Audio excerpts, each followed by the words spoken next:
নমস্কার, জয় হিন্দ বন্ধুরা। তোমাদের প্রত্যেককে ওয়েলকাম জানাই জব ডেস্টিনেশন ইউটিউব চ্যানেলে। তো বন্ধুরা, ওবিসি কেস ছাড়াই কি ডাব্লিউবিপিআরবি বোর্ড তোমাদের recruitment to the post of constable, lady constable in Kolkata police, WBP constable এবং ডাব্লিউবিপি এসআইয়ের এক্সাম সংগঠিত করতে চলেছে? পুজোর আগে কি তোমাদের এক্সাম ডাব্লিউবিপিআরবি বোর্ড নিতে চলেছে? ডাব্লিউবিপিআরবি বোর্ডের তরফ থেকে কি নতুন নিয়ম জারি হতে চলেছে? সেইভাবে তারা এক্সামটা নেবে। এই নিয়ে বিভিন্ন জায়গায় বিভিন্ন রকম তোমরা আপডেট শুনতে পাচ্ছ, বিভিন্ন ইউটিউব চ্যানেল থেকে শুরু করে। এবং ডাব্লিউবিপিআরবি বোর্ডে নাকি নতুন নিয়ম চালু করতে চলেছে, যেখানে ওবিসি এ এবং ওবিসি বি এই ওবিসি কেসটা বাদ দিয়ে তারা এক্সাম নিতে চলেছে। সম্পূর্ণটাই আজকের এই ভিডিওতে শেয়ার করব, পুরো ভিডিওটা দেখার চেষ্টা করবে। তোমরা যদি এই চ্যানেলে নতুন হও অবশ্যই চ্যানেলটাকে সাবস্ক্রাইব করে পাশে থাকা বেল আইকনটাকে প্রেস করে দেবে। যখনই আমি নতুন ভিডিও আপলোড করব পেতে অতি অবশ্যই চ্যানেলটাকে সাবস্ক্রাইব করে দেবে। ফার্স্ট অফ অল, হ্যাঁ, এরকম হতেও পারে, না হওয়ার কিছু নেই। রাজ্য সরকার যদি চায় তোমাদের এক্সামগুলো সংগঠিত করতে পারে, ঠিক আছে?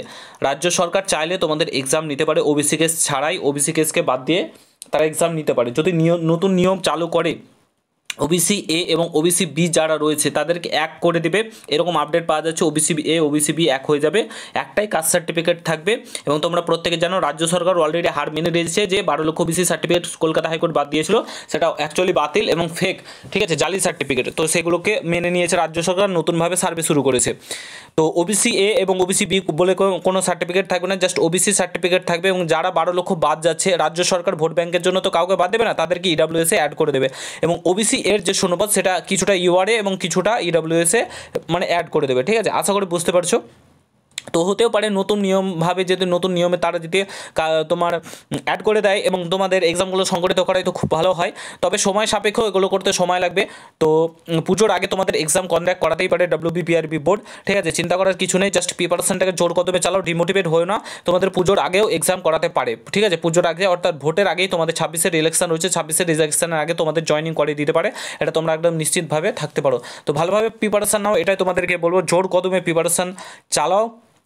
ওবিসি কেস ছাড়াই রাজ্য সরকার নিয়োগ প্রক্রিয়া চালাতে পারে। 2 এপ্রিল একটা পিটিশন রয়েছে, দেখা যাক কী হচ্ছে। সেদিনকে যদি কলকাতা হাইকোর্টের তরফ থেকে কোনো রায় আসে তাহলে কিন্তু গুলো তোমাদের তাড়াতাড়ি কন্ডাক্ট করতে পারে ডাব্লিউবিপিআরবি বোর্ড, ঠিক আছে? দেখা যাক এখন রাজ্য সরকার কী করবে না করবে। এবং যদি এই নিয়মটা চালু করে সত্যি খুব ভালো হয়। এবং দেখা যাক কত দূর কী হয়। আশা করি বুঝতে পারছো, প্রিপারেশন জোর কদমে চালাও, প্রিপারেশন থামিও না, ঠিক আছে? যারা নতুন ক্যান্ডিডেট রয়েছে সময় পাচ্ছ, ভালোভাবে প্রিপারেশনটাকে কাজে লাগাও।